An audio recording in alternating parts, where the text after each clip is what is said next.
Hello everyone and welcome back to B-Dog's Garage. Today is going to be a little bit of a quick video on how to do 3rd gen F-body front wheel bearings. You can see here I come down to my front and I can move it just a little bit, and it also makes noise when I'm driving, so I figured, well, I better go ahead and do my front wheel bearings. Step 1, get the car jacked off. That's funny. Get the car jacked up safely. You see I've got a stand there and a floor jack.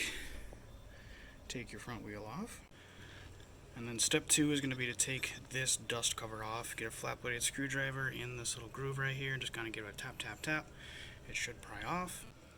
So I've got this cast nut off here and you can see it sitting down there. There will be this washer behind it. Make sure you keep that. That's your little cotter pin.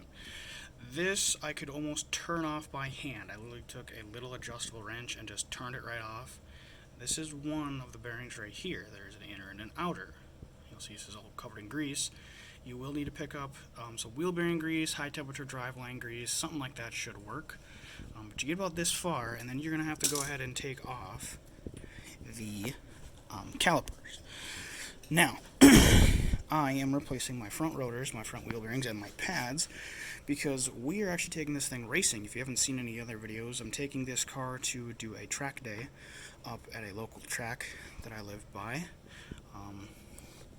And to remove these calipers, I believe all you have to do is take these pins out.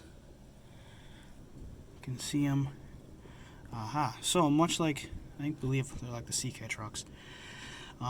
That should be, I want to say it's a standard style, or like a Torx head.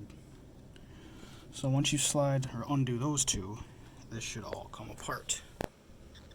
So you'll need a 3/8 Allen socket, I guess if you want to call it, and you will undo this slide pin, and you will undo this lower slide pin as well. Alright, now that we've got both slide pins out, take your caliper and pull it right off, just like that. Looks like I've got a bad line right there. And just kind of set it up out of the way. The pads are probably going to fall, so I'm going to get this set out of the side, or off to the side, and I'll get you back up.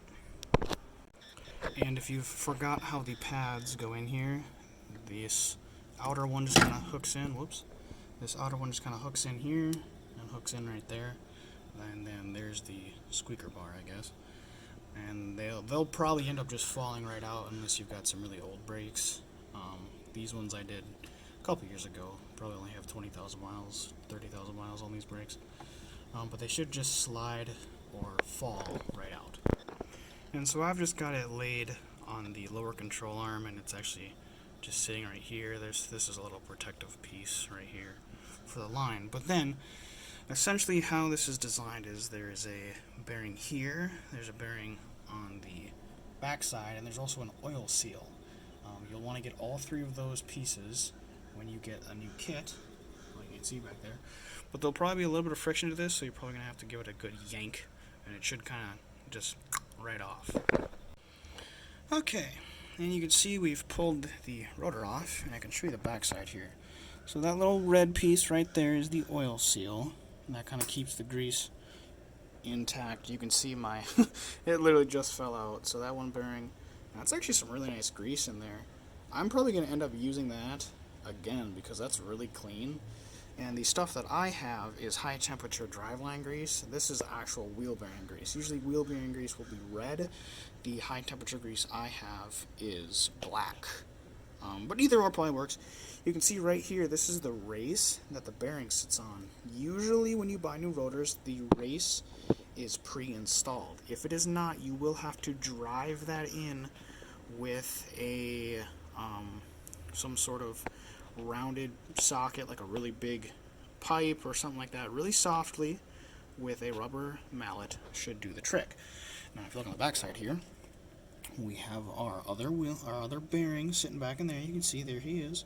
And you've also got this wheel seal here. You're going to have to pop that off. That one, this bearing should fall out just like our other side did. and you basically repeat the process. I'm not reusing these rotors.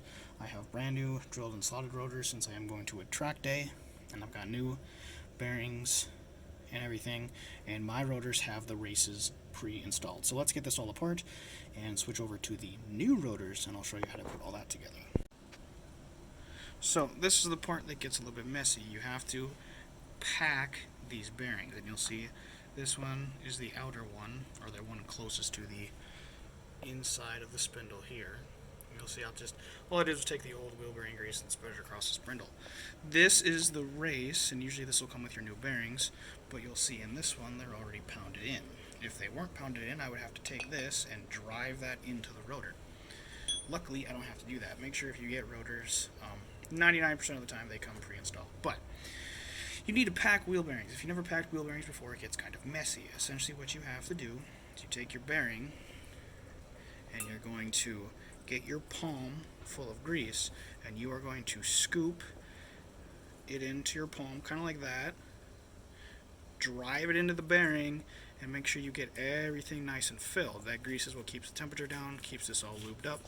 You'll see on this bearing set or assembly, this has a metal retainer for all of the rollers. On my old ones, they are plastic because they are even cheaper. Keep in mind, all of this kit was $22 on eBay, and it even came, and it's even metal retainers. So I trust that a lot more than I trust the plastic ones. So I'll kind of show you what the bearing looks like when I get it fully packed. Like I said again, put a little bit of grease in your palm and just kind of drive it in there like that almost. It's kind of hard to do with one hand, but you'll see when I get the bearing packed. Yeah? Mm-hmm. So this is what the bearing's going to look like when you get it fully packed. You can see all the grease nicely packed in there. And I literally was just taking it in my hand with a big blob of grease and just driving it like this over and over. So you do that on the back side, you do that on the front side, and you're basically going to repeat that for both bearings. The bigger outer ones, or I guess the bigger inner ones, go in, and the smaller outer ones you will have to do as well. So once you get all 2 done per side, go ahead and let's go to the next part here once I get all of the bearings fully packed. So you can see that seal should be close to flush with the end of the rotor here. I literally just took this cheap little hammer and pounded it in. Like it shouldn't be too hard. So obviously a rubber mallet would be more ideal, but this is going to be good enough. We'll go ahead and shove it back on, bolt your caliper back on, and then when we get to the castle nut, go ahead and wait for this next part here. Okay, and that should kind of just click right on there. You're going to take your other bearing with the narrow part facing in and set that in there. You're going to put that washer on, you're going to put that castle nut on, and you're going to tighten that. Not really tighten it, but just kind of finger tight until you can get your wheel back on. So let's get that far and we'll go to the next part. One thing I did forget to mention here is that these are, I guess, keyed washers. These are not just like regular washers you take out of your toolbox. They fit into this little groove right here, and they'll actually stay, so they won't rotate. They hold this outer bearing in. So make sure that you put the washer back into the little notch in the spindle. We'll then take your castle nut here. Just gonna spin that on by hand until it seats.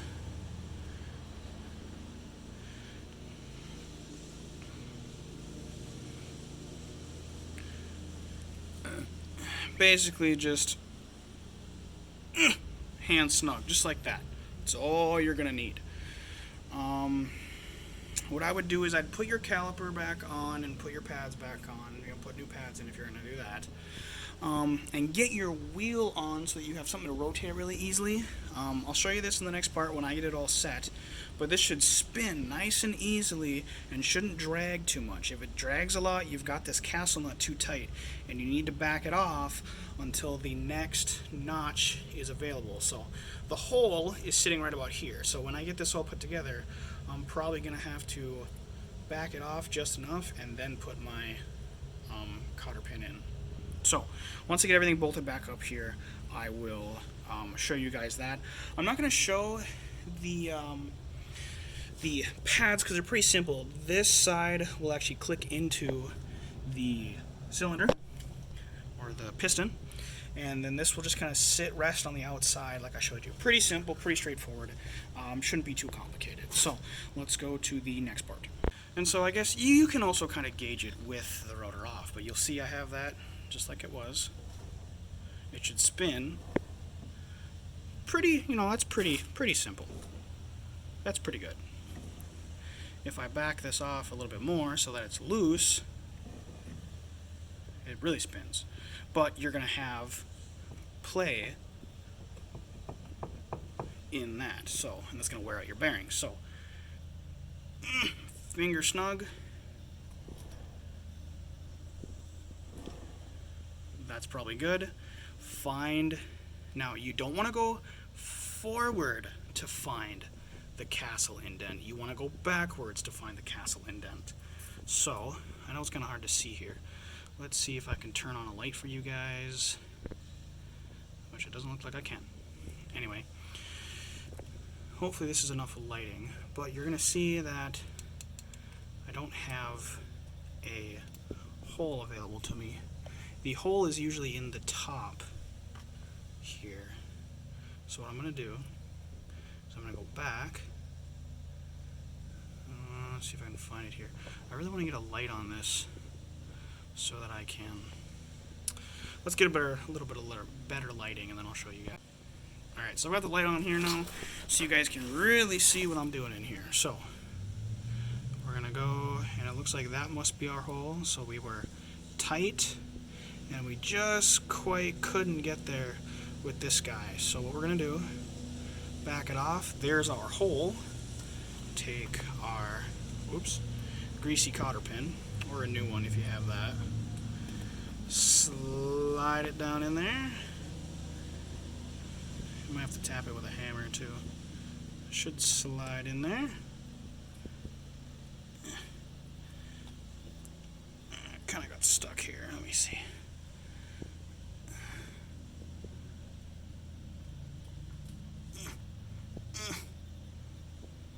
Kind of got wedged in there. So, also with this, you want, see how it kind of makes like a backwards P? Basically, you want the end, let's see if we can focus here. You want it pointing out so that more of the cotter pin sticks out towards you. So that should, slide in there. It's kind of hard to do this. There we go. So it just kind of sits in there, and you'll see I don't have much of a nub left. Somebody probably cut this off to begin with, but I'm just going to take that little piece, I'm going to bend that towards me until it pretty much gets close and touches right about here. I'll show you that in a second. But the other cotter pin would have like a nice big lip on it, and then you'd be able to cut it off. You really should get new cotter pins, but now I'm doing it the cheap way. So, all right, and you can see there, I got my cotter pin, and all I did was take that. Whoa, we're getting too close here.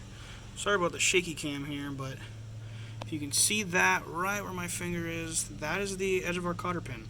So basically, you'll bend it straight, sticking out towards you, cut it off so that it's pretty close to flush with the end of the spindle here, and you should be good to go. Give her a spin. Not too bad. Could be better, Maybe if you had higher quality bearings, you had some more expensive parts. But you'll also notice, I don't know if you can hear it, there's a lawnmower going outside, but nice and quiet. My old ones were going shh the whole way around, so that is pretty good. And you might be thinking, God, why is that so loose? That is how GM outlines it. I looked it up on GM's website and everything, or I guess I'm a technician for GM, so I have access to this information, but this is exactly how they tell you to do it. You do not want these too tight because you'll build up too much friction, too much heat, and you'll burn out your bearings. You also don't want too little because your bearings will be loose and they'll come apart. So, that is how you do it. It should be nice and tight. You can see I can even wiggle it with my fingers here. That's fine. Basically, this cotter pin is what's keeping this from rotating, and also this keyed washer is what's keeping this together here. So some pretty primitive design, but it worked. And I believe this is the same on the S10 pickups as well from the 80s and 90s. So that should be about it, guys. I want to appreciate you guys for watching. I really love making videos like this, and I kind of like the first person feel a little bit more too. Kind of tell me what you guys like better, if you like first person or third person, dealio, whatever. Make sure you stick around because this car is going racing. We are going to Proving Grounds in Brainerd, Minnesota. I haven't decided if I'm doing autocross or full-time attack. I think I might just do autocross to get my feet wet, and because I'm not putting on super high competition brakes. I do have EBC brakes, green stuff pads, because that was the only that was ready available. I would have got orange or yellow. I could not find yellow is what I really wanted. I couldn't find yellow readily available. Green was the only thing that anybody had readily available, so I went with it. The bearing brand that I am using, this is an eBay brand, WJB. I apologize for the mower. WJB Auto Parts. These were $22 on eBay. There's the part number. I think this is the seal. This is the inner bearing, I think. Sorry for the shaky cam. That's the inner bearing. And this is the, well, I guess that was the outer bearing. This one is the inner bearing closest to the car. And there you go. Thanks for watching, guys. Make sure to check out my podcast, Thoughts of a Gearhead, on Spotify and other podcast apps. And check out my YouTube, which you guys are already on. Make sure you subscribe, B-Dog's Garage. And my Instagram is also B-Dog's Garage with underscores all lowercase. Thank you guys so much for watching. I hope to see you in the next video. So before I cut out right here, if you're having troubles getting the pads back on here, make sure you put this little clip back on. Actually, I had to take it off of the old ones because the EBCs do not have this on there. It goes in that little hole. You might have to stretch it out a little bit. Clips down there, and that will clip into that. And that's what keeps it in there. So make sure you reuse this clip or get new ones if you have to. Once again, guys, thanks for watching. Make sure to stick around, or make sure you go ahead and look at my other videos I have up on the channel, as well as go ahead and subscribe to my Spotify podcast, Thoughts of a Gearhead, and check me out on Instagram, also at B-Dog's Garage. Thank you so much for watching. See you next time.